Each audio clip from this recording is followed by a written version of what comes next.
El sentido de pertenencia en el padre Andrés Coandre y el hermano Policarpo. Ambos fueron hijos de su tiempo y de su cultura. Fueron franceses y vivieron en el siglo XIX. Se trataba de una época de grandes hombres ilustrados, y Francia era la cuna donde se gestaban las ideas políticas de la modernidad. Pero dentro de este contexto general compartido, Andrés y Policarpo pertenecieron a realidades socioeconómicas y familiares muy diferentes. Andrés nació y creció en Lyon, que ya era una ciudad importante en aquella época. Su padre pertenecía a la pequeña burguesía de la ciudad. En un principio fue sastre, hasta que más adelante se dedicó al comercio al por mayor de la sal. Es de destacar cómo Andrés mantuvo su vínculo familiar a lo largo de toda su vida, es decir, nunca renunció a este espacio de pertenencia, aun cuando su misión evangelizadora le llevara lejos. Su padre lo apoyó económicamente cuando quiso comprar una nueva casa para el piadoso Socorro. Mantuvo a su hermano Francisco Vicente, también sacerdote, cerca de él, y lo convirtió en su colaborador de confianza. En las 24 cartas que se conservan, de las que envió al hermano Borgia, vemos que siempre recuerda y envía sus saludos a su madre, a su hermana y a su hermano. Por su parte, Juan Hipólito Gondre nació en la localidad de Las Herederas, una aldea de montaña con pocos cientos de habitantes, ubicada a 60 kilómetros de la frontera con Italia. Juan Gondre, su padre, era a la vez carpintero, albañil y labrador. Su madre, Victoria Gonzalín, falleció cuando Juan Hipólito apenas tenía 3 años. Posteriormente fallecieron su hermano menor, Napoleón, y sus 2 hermanas mayores. Su padre volvió a contraer matrimonio en 2 oportunidades más, de las que tuvo un hijo llamado José. Juan Hipólito residió con ellos hasta su ingreso en el Instituto de los Hermanos del Sagrado Corazón en 1827. Desde 1822 ejerció el cargo de maestro director de la Escuela de La Motte, un pueblo un poco mayor del cual dependían Las Herederas. Podría haber buscado otras opciones, pero eligió permanecer con los suyos. Miremos también la pertenencia de Andrés y Policarpo a la Iglesia, que por aquellos años vivía en Francia un clima de tensión e incluso oposición abierta con quienes deseaban terminar con los abusos de la monarquía y entendían que también para ello había que combatir a la Iglesia. En 1804 se permitió la reapertura del seminario y Andrés, con 17 años, decidió que su camino era el servicio a Dios y a los hombres a través del ministerio sacerdotal.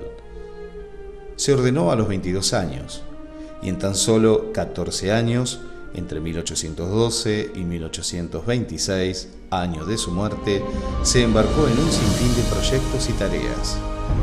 Participó de la Sociedad de la Cruz de Jesús, un grupo de sacerdotes con quienes predicó más de un centenar de misiones.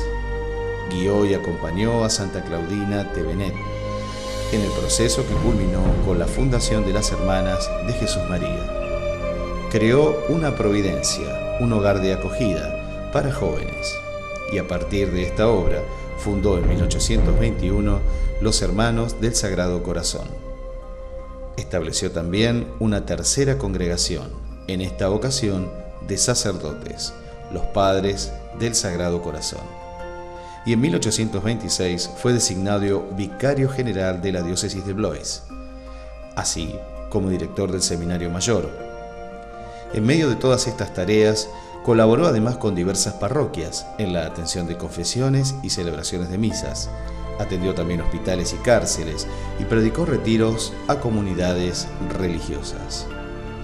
El padre Andrés Coandre fue el fundador del instituto, sin embargo, nunca fue hermano. En aquella época era lo normal que las congregaciones de religiosos y religiosas tuvieran como superior a un sacerdote e incluso a un obispo, que canónicamente no formaba parte del instituto. Andrés nunca pretendió vivir en comunidad ni dedicarse principalmente a la educación, pero esto no significaba que perteneciera de corazón a la comunidad a la que había dado vida. Sus cartas dan testimonio de ello. Él escribía: «Desde que me fui del establecimiento, los días se me hacen años y las semanas siglos. Día y noche, mi primer pensamiento es para ustedes. Estoy dispuesto a vender hasta la última de mis camisas antes que dejarles que se dispersen.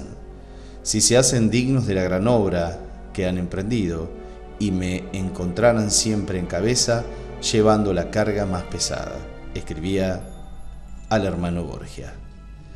Andrés trataba los asuntos pequeños y los grandes. Aún en la distancia, la suya no era solo una pertenencia espiritual, sino que se remangaba para hacerse cargo de la realidad cotidiana. Su pertenencia no era dominio sino servicio, y priorizaba la vida sobre la norma. Por su parte, encontramos también en el hermano Policarpo una profunda fe arraigada desde la niñez en el seno familiar, en especial su devoción a la Virgen María. Esta fue madurando hasta sentir que sus logros como maestro no eran suficientes. Le faltaba algo que no tenía que ver con el hacer, sino con el ser. Deseaba pertenecer totalmente a Dios y consagrarle su vida. Juan Hipólito Gondre ingresó a la congregación siendo ya una persona adulta, formada y culta para los estándares de la época. Inició su noviciado el 27 de junio de 1827, es decir, un año después de la trágica muerte del fundador, y tomó el nombre de hermano Policarpo. Desde ese momento hasta su muerte en 1859, toda su vida y su apostolado los realizó como hermano del Sagrado Corazón. Para él, pertenecer al instituto era pertenecer a Dios, y en él puso toda su confianza.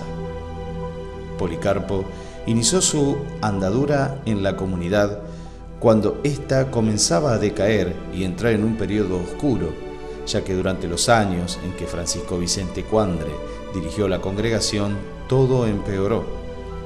Incluso el hermano Borgia, mano derecha del padre Andrés y nombrado director general por este, abandonó la comunidad. Pero en los peores momentos, Policarpo fue asumiendo responsabilidades, hasta que en el año 1841 resultó elegido superior general, luego de que se lograra la renuncia definitiva del padre Francisco Vicente Cuandre. Esta elección tuvo para sus hermanos un importante mensaje. Ya estaban preparados para gobernarse a sí mismos. Ya no precisaban el tutelaje de un sacerdote externo a la comunidad. Policarpo era uno de ellos, les pertenecía. Policarpo estimuló la responsabilidad de todos en el futuro de la comunidad. Él había entregado su vida completamente y esperaba la misma actitud de los demás. Siendo todos miembros de nuestra pequeña congregación, es deber de todos mantenerla, hacerla vivir, y así viviremos todos de su propia sustancia. Sabía que la obra no era suya y quiso ser fiel al espíritu del padre Andrés. Redactó así la primera regla de los hermanos, es decir, que le fue dando formalidad al vínculo de pertenencia. Trabajó para el instituto fuera reconocido por las autoridades civiles y religiosas. No gobernó desde el poder del mando, sino desde la cercanía. Envió a los primeros misioneros fuera de Francia y sintió más fuerte que nunca el vínculo de pertenencia que los unía más allá de la distancia. Finalmente, no apeló a su propia capacidad para convencer a nadie, sino que se fundó siempre en el amor de Dios. Convirtió al corazón de Jesús en el verdadero centro de la comunidad y desde allí nació un nuevo entusiasmo y ardor.